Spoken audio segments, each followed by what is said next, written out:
Hello प्यारे बच्चे। आज मैं आप लोग के लिए क्लास 9th का जो है सैम्पल पेपर लेकर आया हूँ, जो कि दिल्ली सरकार के द्वारा जारी किया गया है। और इसमें आपको मैं जो सबसे पहले आज मैं पहला पार्ट में कराने जा रहा हूँ, पार्ट वाइज में कराऊंगा। जैसे A section, B section, C, D, E, सबसे लास्ट में ई सेक्शन। तो आप देख सकते हैं ये है आपका 9th क्लास का सैम्पल पेपर, जो कि इस साल जारी किया गया है। और मैं आपको बता रहा हूँ कि कम टाइम में आप कैसे अटेम्प्ट करेंगे, कैसे इसको सॉल्व करेंगे। तो आप लोग ध्यान से देखिए, ये समझ में आ जाएगा। सबसे पहले हम बात करते हैं क्वेश्चन नंबर फर्स्ट का। क्वेश्चन नंबर फर्स्ट देखेंगे तो यहाँ बोला जा रहा है, ये है क्वेश्चन नंबर फर्स्ट। बोला the product of any two irrational numbers is, बोला दो इरेशनल नंबर का प्रोडक्ट क्या हो सकता है। तो सबसे पहला option always an irrational number, ये ऑलवेज नहीं होता, यानी ये भी गलत हो गया। दूसरा है ऑलवेज ए रैशनल नंबर, हमेशा रैशनल नंबर भी नहीं होता, ये भी गलत हो गया। सी है ऑलवेज एन इंटीजर, ये भी गलत हो गया। तो लास्ट में कौन सा बचा, समटाइम्स रैशनल समटाइम्स इरेशनल, ये हो सकता है, यानी डी ऑप्शन सही आंसर है। फिर उसके बाद हम बात करें the perimeter of A triangle is 60 centimetre. एक ट्राइंगल है जिसका पेरीमीटर 60 सेंटीमीटर है और उसका साइड जो रेशियो में दिया हुआ है 1:3:2, then it's smallest side is.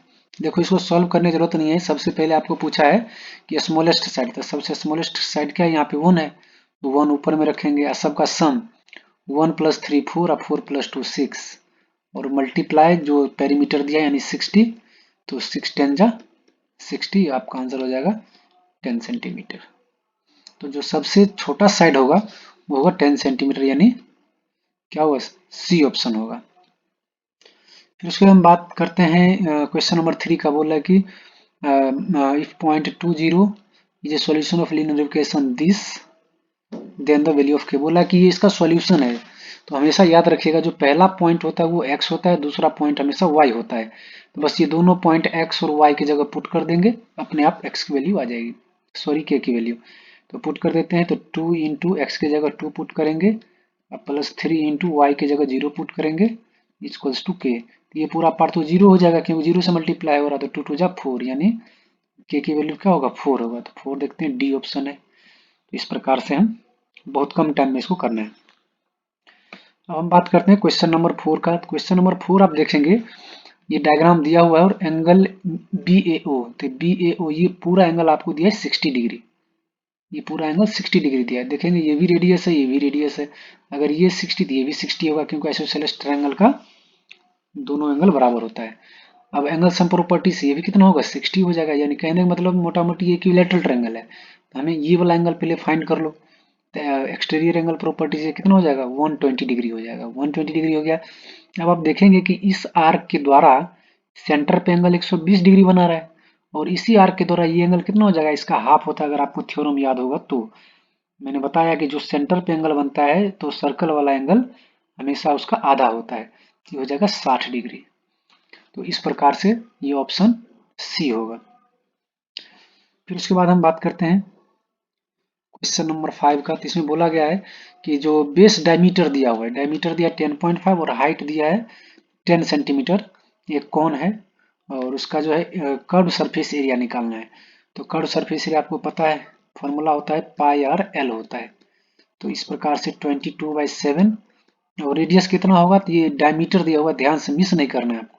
इसका आधा कर देते हैं 10.5/2, और स्लांट हाइट कितना दिया हुआ है, तो 10 दिया हुआ है, तो यहाँ लिखेंगे मल्टीप्लाई में 10। और ये सेंटीमीटर है तो सेंटीमीटर स्क्वायर आ जाएगा, क्योंकि एरिया की बात हो रहा। तो सबसे पहले आप यहाँ से पॉइंट गायब करो, नीचे 10 आ जाएगा। इस प्रकार से 10 से 2 टाइम में कैंसल आउट हो जाएगा, और ये 2 से 11 टाइम में कैंसल आउट हो जाएगा, और 7 1 जा, और 7 से 7 3 7 1 जा 7, और 3 7 5 जा 35। अब 11 और 55 बचा, दोनों मल्टीप्लाई कर दो, तो 11 5 जा 55, कैरी 5 बचेगा, 11 1 जा 11 और 5 तो 16 हो जाएगा, यानी 165 सेंटीमीटर स्क्वायर। देखते हैं ऑप्शन में कौन आएगा, तो ये होगा बी ऑप्शन। यूनिट भी आपको सही से देख के लगाना होता है, तो कहीं कहीं यूनिट का भी फर्क हो जाता है, तो आपको ध्यान से इसका ऑप्शन टिक करना है। उसके बाद हम बात करते हैं क्वेश्चन नंबर 6 का। तो बोल रहा है कि this is the factor of the x³ minus this plus 16 then the value of a। देखो अगर आप याद होगा तो मैंने एक बताया था रिमाइंडर थ्योरम। रिमाइंडर थ्योरम क्या होता है, अगर ये x+2 इसका फैक्टर है तो पहले इसको 0 के बराबर पुट करेंगे आप, तो x की वैल्यू क्या हो जाएगा, x की वैल्यू -2 हो जाएगा। तो और ये x की वैल्यू जो -2 आ रहा है, ये आपको इस पोलिनोमियल में पुट करना है, और इसका आंसर बाय रिमाइंडर थ्योरम इसका आंसर 0 आना चाहिए। इस पूरे को हम 0 बराबर पुट कर देंगे, तो x जगह क्या पुट करो, -2, तो -2 का क्यूब और -2 इंटू ए और -2 का स्क्वायर और +16 equals to 0 by remainder theorem. तो -2 का क्यूब -8 हो जाएगा, और देखो ये -2 का स्क्वायर +4 हो जाएगा, 4 टू जा 8 हो जाएगा, और ये माइनस का 8a हो जाएगा, +16 इक्वल्स टू 0।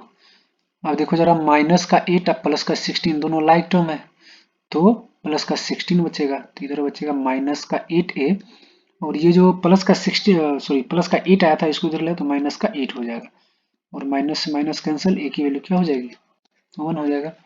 देखते हैं बी ऑप्शन होगा। अब देखिए क्वेश्चन नंबर 7 में है कि if the ratio of the radius of two sphere इतना, दो स्फीयर है उसका रेडियस का रेशियो दिया है, तो उसका वॉल्यूम पूछा है। तो आपको पता है कि वॉल्यूम क्या होता है, 4/3 पाई आर क्यूब। तो एक का हो जाएगा 4/3 पाई, और रेडियस एक का है 1, तो 1 का क्यूब कर दो, एक्स मानने की जरूरत नहीं है।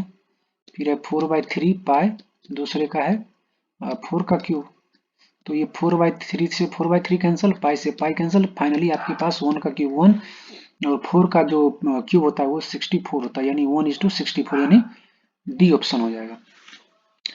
अब देखिए इसमें x की वैल्यू पूछा है, बोल दिया है कि ये जो है l और m दोनों पैरेलल है, हमें x की वैल्यू पूछा गया है। तो आप देखेंगे ध्यान से, तो यहाँ पर जो है ये दोनों देखिए आपका जो है अल्टरनेट इंटीरियर एंगल है, और अल्टरनेट इंटीरियर एंगल आपस में बराबर होता है, तो 3y इक्वल्स टू क्या हो जाएगा, हो जाएगा पर 2y + 25, तो यहाँ से ये 2y किधर ले तो y बचेगा, y इक्वल्स टू 25 हो जाएगा। ठीक है, तो y की वैल्यू, लेकिन हमें x वैल्यू पूछा गया है।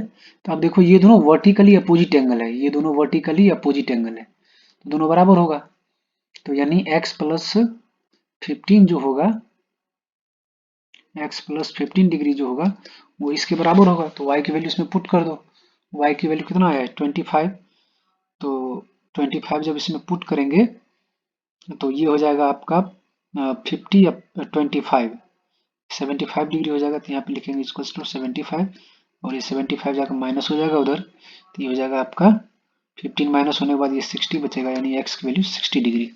चेक करते हैं, ये ऑप्शन होगा। इसमें ज़्यादा मेहनत करने की जरूरत है नहीं।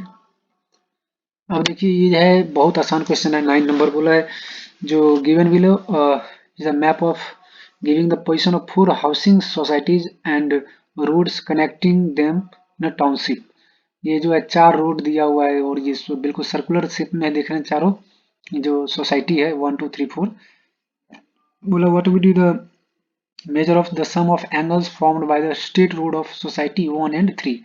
तो मैंने बताया था कि जब भी किसी क्वाड्रिलेटरल का चारों एंगल अगर कहाँ पे हो, सर्कल पे हो, तो साइक्लिक क्वाड्रिलेटरल है, और साइक्लिक क्वाड्रिलेटरल हमेशा जो अपोजिट एंगल का सम होता है 180 डिग्री होता है, तो इस दोनों का सम कितना हो जाएगा 180 डिग्री। तो इसमें कुछ करने की जरूरत है नहीं, डायरेक्ट आपको थ्योरम याद होगा तो इससे डायरेक्ट हो जाएगा 180 डिग्री, सी ऑप्शन होगा। फिर उसके बाद हम बात करते हैं question number 10, the edge of a triangular. देखो ये बहुत आसान कर दिया, बच्चा क्या करेगा, इसको देख के लगाएगा इसमें हेरोन्स फॉर्मूला, लेकिन एक नंबर क्वेश्चन है इसमें ज्यादा दिमाग नहीं लगाना है। आप देखेंगे तो पैथागोरियन ट्रिपलेट है, ये राइट एंगल ट्रायंगल का साइड है, ये दो, ये परपेंडिकुलर हो गया, ये बेस हो गया, और ये हाइपोटेनस हो गया। जो बड़ा वाला उसको छोड़ दो, दो छोटा वाला ले लो, यही क्या हो जाता है उसका, दो परपेंडिकुलर और बेस हो जाता है। अब इसका एरिया क्या होगा, half into base into height, तो 6 इंटू 8 इंटू हाफ से इसको डिवाइड कर देंगे, 2 3 जा 6, 8 3 जा 24, इसका एरिया आ गया। अब बोला है कि इसका कॉस्ट निकालना है, तो बोला कि 9 पैसे पर सेंटीमीटर स्क्वायर है, तो इसको 9 से मल्टीप्लाई कर दो, और 9 से मल्टीप्लाई करोगे, लेकिन ये सब देखो ऑप्शन जो रुपीज में दिया था इसको 100 से डिवाइड भी कर दो, तो इसको मल्टीप्लाई कर लो, 9 4 जा 36, कैरी 3 बचेगा, 9 2 जा 18, और 3 हो जाएगा आपका 21, और 100 से डिवाइड कर देंगे तो ये हो जाएगा 2.16 रुपीज। देखते हैं 2.1 से पहला ऑप्शन है। फिर देखिए 11 नंबर है, which of the following needs a proof. इसमें से किसको प्रूफ की जरूरत होता है? तो हमेशा याद रखिएगा जो थ्योरम होता है उसका प्रूफ जरूरी होता है। यूक्लिड्स ज्योमेट्री में भी दिया हुआ है, इसका हमेशा आपको याद रखना है। 12 नंबर में है कि for two triangles if two angles and included side of one triangle are equal. देखो बोला दो एंगल है तो ए एस ए वाला होगा, ये हो गया, क्योंकि दो एंगल है उसके बीच में इंक्लूडेड साइड है तो ए से बी ऑप्शन होगा इसका। चलिए नेक्स्ट देखते हैं। अब देखिए 13 में है कि ये बड़ा सा एक पैरेललोग्राम है, फिर छोटा सा पैरेललोग्राम है, और एंगल सी दिया है 60 डिग्री, तो इसके अपोजिट ये भी 60 डिग्री हो जाएगा। और ये छोटा वाला भी एक पैरेललोग्राम है, और ये दोनों को इंटीरियर एंगल बना रहा है, तो इसका सम 180 होता है। तो इस प्रकार से ये कितना हो जाएगा? 120 डिग्री हो जाएगा। ऑप्शन में हो जाएगा सी ऑप्शन। अब देखिए फर्स्ट चैप्टर में आपने पढ़ा है, क्वेश्चन नंबर 14 की बात करते हैं। फर्स्ट चैप्टर में आपने पढ़ा है कि दोनों का multiply a plus b to minus b, a square minus b square होता है, लेकिन रूट लगा हुआ है, इसलिए सिंपल क्या हो जाएगा? ए माइनस बी हो जाएगा, यानी ऑप्शन नंबर ए हो जाएगा। अब देखिए आइसक्रीम वाला जो डब्बा है जिसमें आप लोग आइसक्रीम खाते हैं, ये है, और इसका रेडियस दिया है 4 सेंटीमीटर, रेडियस 4 सेंटीमीटर, हाइट 15 है। बोला कितना आइसक्रीम इसका खाली है। तो देखो पहले तो आइसक्रीम का वॉल्यूम क्या होता है?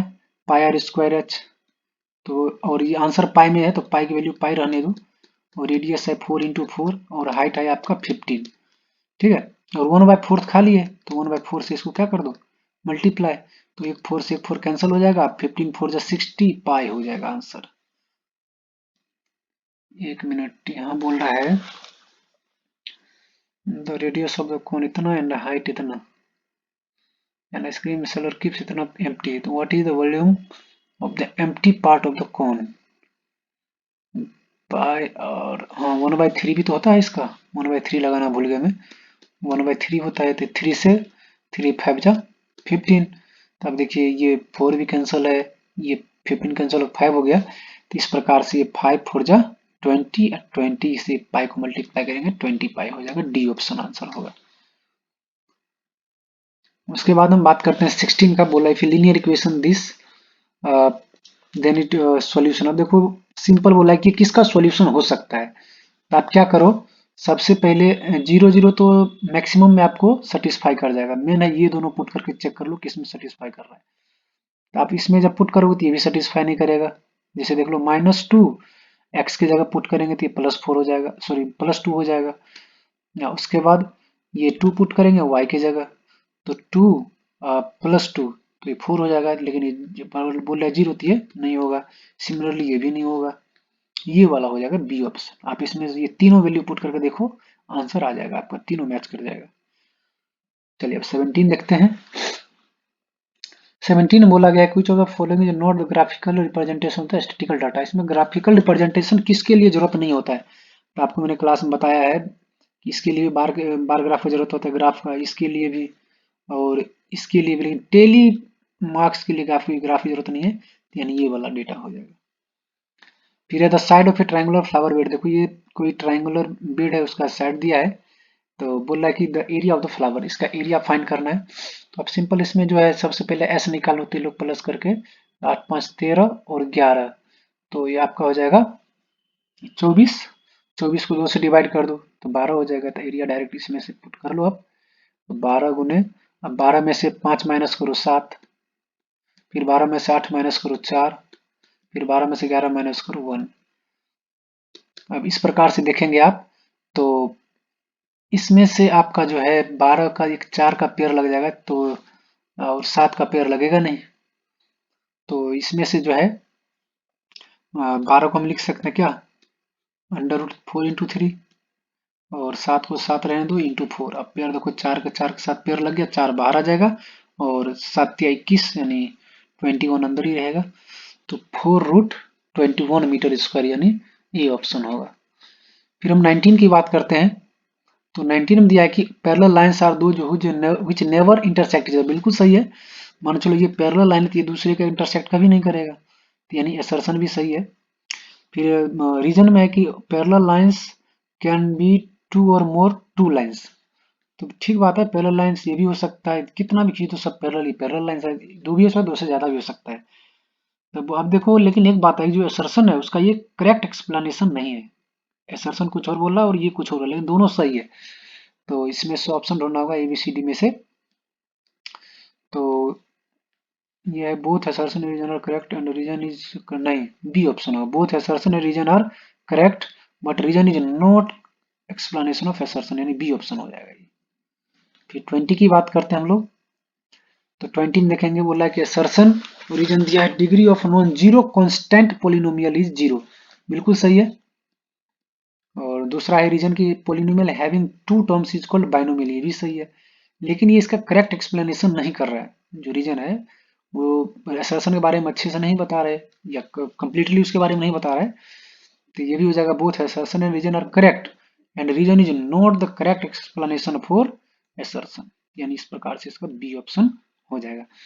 तो प्यारे बच्चों, ये रहा आपका MCQ 1 नंबर वाले क्वेश्चन, जो कि मैंने आपको अच्छे से सॉल्व करके बता दिया है। बाकी जो बी पार्ट है, बी सेक्शन है 2 नंबर वाले, वो भी मैं आपको सॉल्व करके आपको यूट्यूब पे अपलोड कर दूंगा। तो उससे पहले आप लोग इसको लाइक और सब्सक्राइब कीजिए, शेयर कीजिए, ताकि मैं आपके लिए मेहनत कर रहा हूँ तो आप भी मेरे लिए मेहनत कीजिए। जो पार्ट बी है वो भी रात तक अपलोड कर दूंगा। तो आज का क्लास यहीं खत्म होता है। Thank you very much.